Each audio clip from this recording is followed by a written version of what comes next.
Today, Mew VMax returns with a vengeance, especially ready for post-rotation comes Scarlet and Violet. Check out the video. We're going to go ahead and break down why this is ready, why this is good, and why you can still dominate and win tournaments with this build. Of course, we did do a previous spot where we covered Mew VMax, so for the most part, you might understand the basic engine, all that stuff, how this deck works. I'll kind of give you more of a difference as to why this one, why we made some changes, mainly with the trainer cards, but it'll be worth your while. I appreciate you checking out the video. Let me know any thoughts you have and if you're playing this deck and how you're doing it. So first and foremost, we're playing Mew VMax itself. 2 copies is actually more than enough. Cross Fusion Strike lets you copy any attack that your bench fusion Pokemon have and use it as this attack. Quickest way to use this, you attach a double turbo energy. Of course, it does -2 damage, but when you combine it with power tablets, and a lot of times you're able to knock out some basic V Pokemon, it just does the trick. You also have the second attack, Max Miracle, for 2 psychic energy or even 2 fusion energy, does 130 damage, and your attack damage is not affected by your opponent's active Pokemon's effects. Very good, very reliable. This card is still very formidable, very dependable in the format. It has been since it came out in Fusion Strike. We're talking almost a year and a half ago, and it'll continue to do so for formats to come. Of course, the foundation on which this deck lies is Mew V. Both will happen to have free retreat costs, and we'll see why this is important, apart from the fact that you don't have to pay energies to retreat back to the bench, but this just has so many other uses. For example, Psychic Leaf for 2 energy, 1 psychic, 1 colorless, does 70 damage, but if you're ever in a pinch, either your VMAX can copy it or your Mew V can do this. You may shuffle this Pokemon and all cards attached to it into your deck. Of course, it helps to kind of sweep it out if it's got some damage, if you need to eliminate some liabilities, or if you're behind and you want to save those prize cards.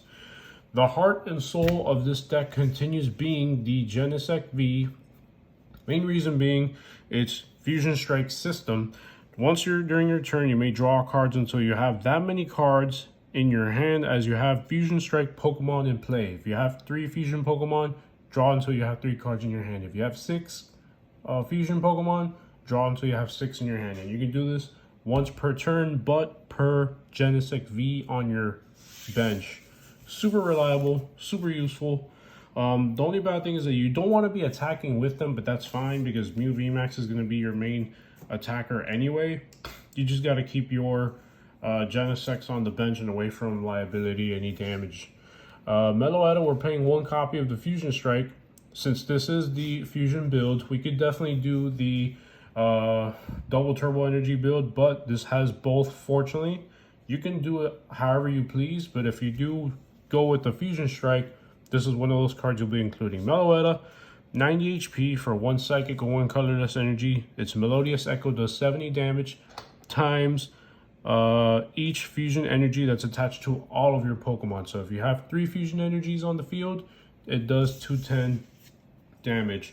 If you happen to go first on your second turn, Meloetta on the field, you have a Fusion Strike energy in your hand, and you got a Sparkle, you get to accelerate the second and third energies, and you might be donking your opponent, meaning beating them on the first turn. It is very possible, but if not, you've got other ways, other strategies.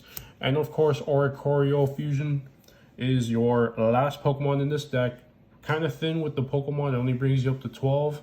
You'll see why this works so well though. Lessons in Zeal still gives you that resistance of 20 damage less to any attacks your opponent uses against your Pokemon. Super useful, especially for your Genesects, your Mews, and then that way it's going to make you a little bit tankier, more staying power in the game.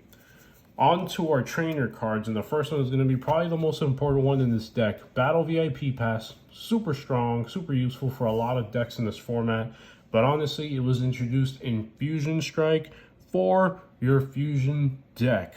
You can only use this card on your first turn, whether your first or second, doesn't matter, but your first turn. Search your deck for up to 2 basic Pokemon and put them on your bench just like that. It doesn't matter if you start with 1 Pokemon, you at least bust out 1 or 2 Genesect Vs and you are rolling. So that'll help you draw out the rest of your deck. Now, if you guys remember in the previous build that we had, I actually ran for Quick Ball. Quick Ball is rotating out because it's Regulation D mark. Now we're going to be using Regulation E forward, and it was in the Sword and Shield base set. So what do we replace those with?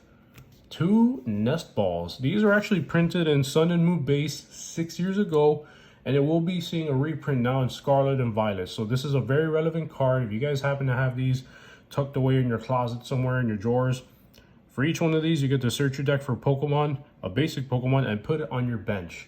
This, unfortunately, does avoid some of those effects where you get to draw for a Pokemon, add it to your hand, and play it from your hand. For example, Crobat, which is no longer going to be in format, but also Lumineon V, which when you play it from your hand, you get to add a supporter from your deck to your hand. Doesn't matter because this deck doesn't really rely on those abilities, so Nest Ball all day. 2 copies is actually more than enough. The next 2 Pokemon Search are going to be Ultra Balls. Very reliable, especially in a deck like this one where sometimes you need to throw away cards in order to draw more cards. You discard 2 cards from your hand, and then you get to search for any Pokemon, reveal it, and put it in your hand. Namely, you're going to be using this maybe for a Genesect, maybe for a View, definitely most likely for a Mew VMax when you need to evolve, because that's one of 2 ways you'll be able to search for evolution Pokemon. And your last ball search is going to be Feather Ball. Why Feather Ball? Well, this actually lets you search your deck for a Pokemon that has no retreat cost. Add that to your hand. Not basic, not evolution, both of them. So this specifically targets your Mew V and Mew VMax, both of which have no retreat, and it gets your strategy rolling much quicker. Of course, speaking of quicker and rolling your fusion build is Cram-O-Matics. You cannot have a fusion deck without having Cram-O-Matic. This is such a broken kind of troll card because you can only use this card if you discard one other item card in your hand. Once you do, flip a coin, and if you get heads, you get to search your deck for any card and put it in your hand. Any card, as long as you cost that other item card and you flip heads. Very useful, super broken, like I said, especially in a deck like this one that has amazing draw power to begin with. Next up, Power Tablets. For each one of these, you get to add 30 damage to your fusion Pokemon's attacks, as long as you can even stack them. So you can do 30 more damage, 60, 90, or 120 more damage for that one turn. If you have a way to recycle these Power Tablets, you can do it again, but super useful. Next up, I like to use a lot of Switch options, so we have 2 copies of Switch. One of these is from Heart Gold Soul Silver. Love that era. You already know what this does. Switch your active with one of your bench. You never know when you might need it, especially if someone's trying to boss trap your Genesects, which have a retreat cost of 2, if I'm not mistaken, 2 or 3. So very heavy, very costly, and it can really get you stuck if you don't have something to swing him out with to get one of your attackers out. Cross Switcher is the fusion build version of this, where if you play 2 copies, well, you need to play 2 copies, but this allows you to switch one of your opponent's bench Pokemon with their active, and then you switch yours. So it's kind of like an escape rope, but the only difference is that you have control over what Pokemon you want to be in the active spots for both sides. Super useful. I definitely recommend having some. You don't have to. You can swap those out for maybe Boss's Orders, Pokemon Catcher, or Escape Ropes altogether, but it's definitely a viable option. Next up is what will be the tool cards. These today are known as items, but starting Scarlet and Violet, they're not going to say item, they're going to say tool. Whole nother category on its own, very simply put. Choice Belt is one of the best. When you attach it to your Pokemon, it does 30 more damage to your opponent's Pokemon V.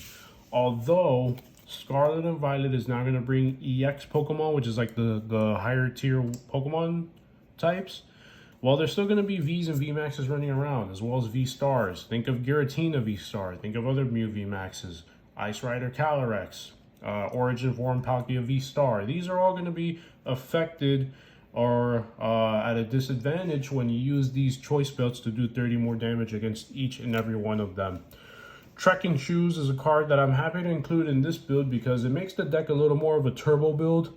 Turbo because when you play this, you get to look at the top card of your deck. If you like it, you add it to your hand. If you don't like it, you discard that card and you draw a second card, and that second card you keep.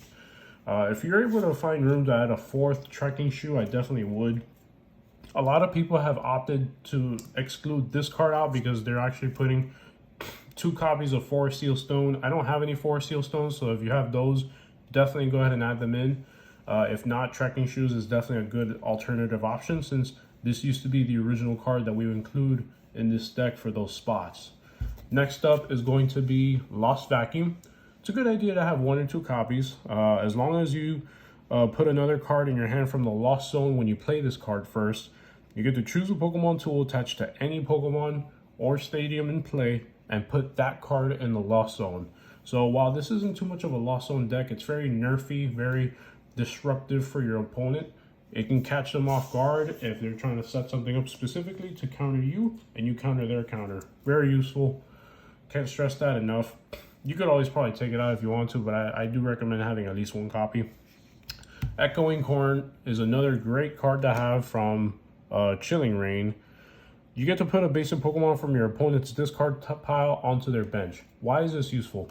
Well, when you knock out a weaker V Pokemon or just end something with low HP, you get to do it again. If you add it to their bench, boss that Pokemon up.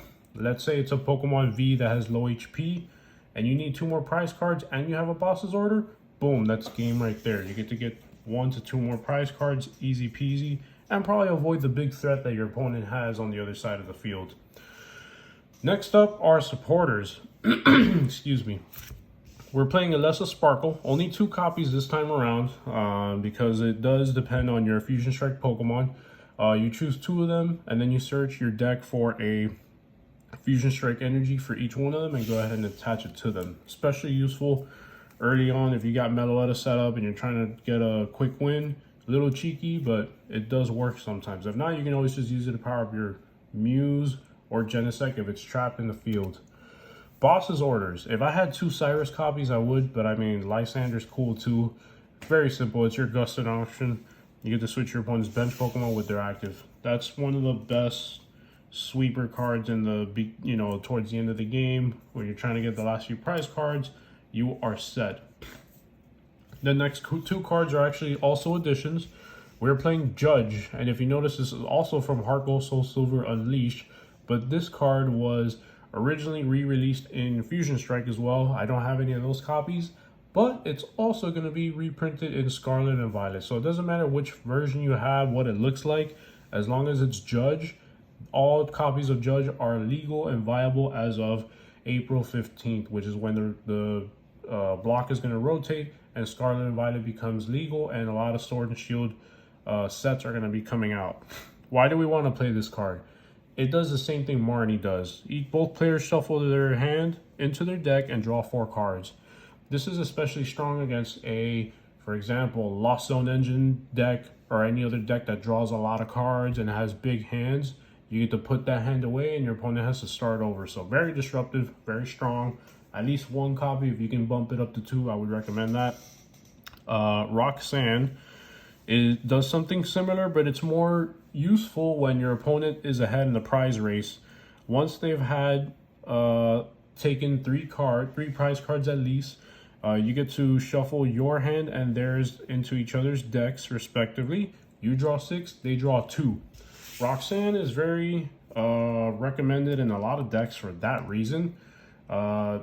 Some of you might remember Recent Stamp from Sun and Moon. It would do the exact same thing. N from X and Y, I think it was, or Black and White.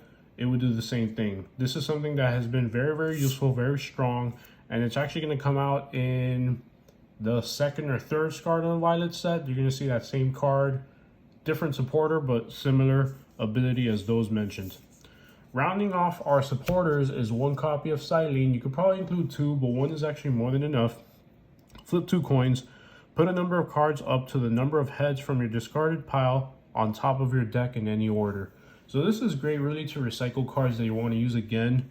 I would definitely recommend including a pal pad so you can recycle this and 1 other supporter card back, especially since we have quite a few different ones, and you can just keep that going. If you're ever about to deck out, you use Silene, add some cards back, you prevent that from happening. Guys, just want to say if you appreciate the content, if this has brought any value to you, I would greatly appreciate it if you consider leaving a like, leaving a comment with your responses, your thoughts, and let me know how you're playing Mew VMax, if you are at all, if you like it or if you don't.